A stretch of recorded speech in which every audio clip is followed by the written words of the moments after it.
Welcome to ASEAN MedTech Insights. Last week, a critical development for the future of digital health in Southeast Asia quietly emerged from Singapore. The Health Sciences Authority, or HSA, released updated guidance on the registration pathways for software as a medical device, specifically targeting innovations driven by artificial intelligence and machine learning. This was not a headline-grabbing product launch, but it represents a seismic shift for medtech innovators looking at the ASEAN region. For years, the challenge in ASEAN has been market fragmentation.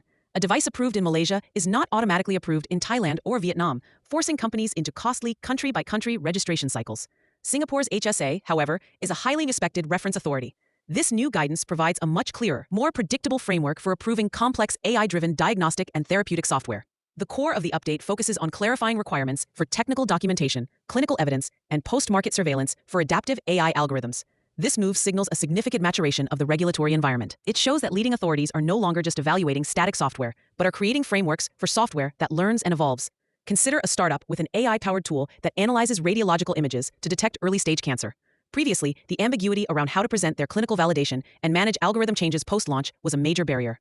Now, the Singaporean framework gives them a clear playbook. The implications extend far beyond Singapore's borders. Regulators in neighboring countries like Malaysia and Indonesia are closely watching. Historically, a successful registration with the HSA can significantly expedite reviews in other ASEAN markets that have less developed frameworks for AI software. This update essentially creates a new potential gateway strategy. Companies can now focus their resources on achieving a high-quality submission for Singapore, knowing that this approval can act as a powerful leverage point to unlock other markets in the region more efficiently. It transforms the daunting task of conquering 10 fragmented markets into a more strategic, domino-like approach.